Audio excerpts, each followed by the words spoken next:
Hi everyone, how are you all?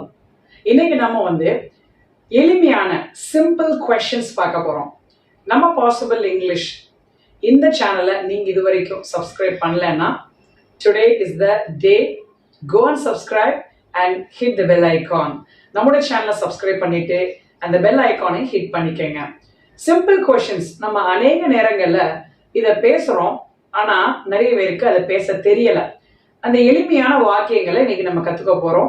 Tamil and English ரெண்டுதலையுமே உங்களுக்கு translate பண்ணி சொல்லி தர போறேன். Watch this video till the end and also you can use these 15 questions in your day-to-day life. Routine லைஃப்ல இதெல்லாம் நீங்க பயன்படுத்தும் பொழுது இயல்பாக நீங்க ஆங்கிலத்துல பேச முடியும். இந்த மாதிரி நிறைய questions வேணும் அப்படின்னா நம்ம சேனலை சப்ஸ்கிரைப் பண்ணிக்கங்க. Let's start with the first question. முதல் கேள்வி என்னன்னு பார்ப்போம். Where did you go? நீ எங்கே போனாய்? How did you give response to the interviewer? நீ இன்டர்வியூக்கு போயிருந்தீங்க, அங்க எப்படி அந்த நேர்காணலிலே அந்த நபருக்கு இன்டர்வியூவர் அப்படின்ற ஒரு நபர் இருப்பார், கேள்வி கேட்கக்கூடிய நபர், அந்த நபருக்கு நீ எப்படி பதில் அளித்தாய் அப்படின்னு நம்ம கேட்கும் பொழுது கேட்கக்கூடிய ஒரு கேள்வி. Third one, what motivated you to come here?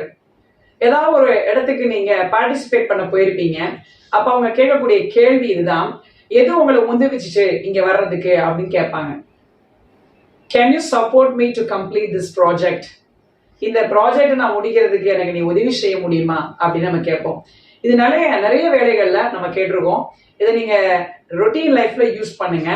ஒரு சமையலா இருக்கட்டும், எதுவாக இருக்கட்டும், நீங்க சொல்லலாம் can you support me to complete this project மாதிரி.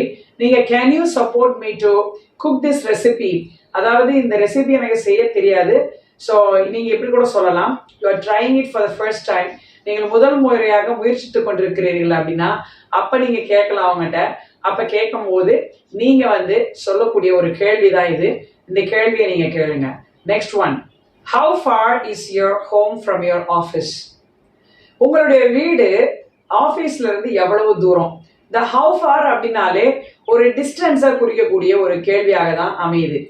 நீங்க வேற ஏதாவது கொஸ்டின் ஃபார்ம் பண்ணி காமெண்ட் செக்ஷன்ல எனக்கு தெரிவிங்க. Next one, who is staying upstairs? who is staying upstairs? மாடியில யாரு தங்கிட்டு இருக்கா அப்படின்னு கேட்பாங்க. நீங்க குடி வச்சிருந்தீங்க அப்படின்னா மாடியில யாரு தங்கிட்டு இருக்கா?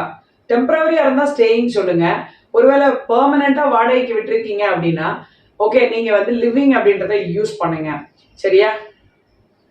is she senior to you? is she senior to you? அவள் உங்களை காட்டிலும் மூத்தவங்களா? சீனியர்னா மூத்தவங்க. how long will you eat?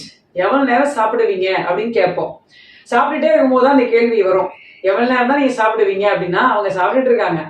So how long, எவ்வளவு நேரம் நீங்க எடுத்துக்குப்பீங்க, இன்னும் 10 நிமிஷம் ஆகுமா அப்படின்ற மாதிரி தான் நம்ம கேள்வி கேட்கிறோம். ஸோ நிறைய இடத்துல நம்ம கேட்கறது இல்லை.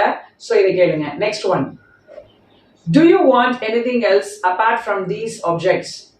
ஒரு கடைக்கு போறீங்க, பர்ச்சேஸ் பண்றீங்க, அவங்க கேட்பாங்க நீங்க வேற எதுவும் உங்களுக்கு வேணுமா இது தவிர்த்து அப்படின்னு சொல்லுவோம். ஸோ அப்பார்ட் ஃப்ரம்னா இதெல்லாம் வாங்கியாச்சு, வேற எதுவும் இன்னும் உங்களுக்கு வேணுமா அப்படின்னு சொல்லும் போது கேட்கலாம் இந்த கேள்வியை. Next one, hey, what are you watching keenly on TV? hey, what are you watching keenly on TV? இது எங்க பயன்படுத்துவோம்? அந்த கேள்வி எங்க கேட்போம் அப்படின்னா ஒரு நபர் ரொம்ப உற்று நோக்கி தொலைக்காட்சியை பார்த்துட்டு இருக்கும் பொழுது ஏய் அப்படின்னு உலுக்கி விட்டு அவங்ககிட்ட கேட்கலாம், என்னப்பா ரொம்ப சீரியஸா பார்த்துட்டு இருக்க, என்ன பார்த்துட்டு இருக்க டிவியில அப்படின்னு நம்ம கேட்போம். அந்த நேரத்துல கேளுங்க.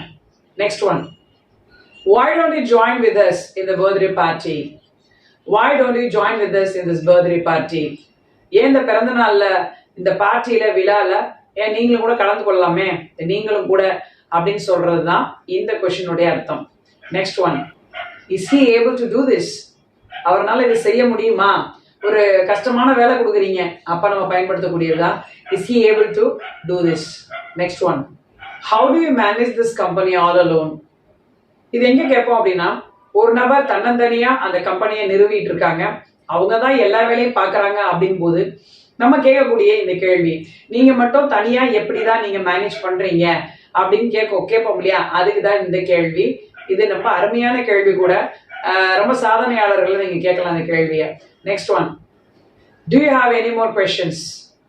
வேற எதுவும் கேள்விகள் உண்டா அப்படின்னு நம்ம கேட்குறோம். இது மோஸ்ட் ப்ராப்ளி இன்டர்வியூல வந்து சில கேள்வி கேட்டே இருப்பாங்க. இன்னும் கேள்விகள் இருக்கிறதா அப்படின்னு நம்ம கேட்கும் பொழுது பயன்படுத்தக்கூடிய ஒரு கேள்விதான். இந்த 15 கொஸ்டின்ஸ் உங்களுக்கு ரொம்ப யூஸ்ஃபுல்லா இருந்துச்சுன்னு நம்புறேன். இதை நீங்க டெய்லி யூஸ் பண்ணுங்க, வாரம் முழுவதும் யூஸ் பண்ணுங்க, 2 வாரம் முழுவதும் யூஸ் பண்ணுங்க. 4வது வாரம் ஆட்டோமேட்டிக்கலி உங்களுடைய சப்கான்ஷியஸ்ல இந்த கேள்விகள் தானாகவே நீங்க பேசும்போது உங்க வாய் வழியாக வரும். ஸோ இந்த ப்ராக்டிஸை நீங்க பண்ணா மட்டும்தான் ஆங்கிலத்துல ஃப்ளூயன்சி அப்படின்ற ஒரு விஷயத்துல உங்களுக்கு இடம்பெறும். கண்டிப்பாக இந்த வீடியோ உங்களுக்கு யூஸ்ஃபுல்லா இருக்கும் நம்புறேன். Watch this and also like this video and share this video with your friends to your WhatsApp number too. Bye, take care.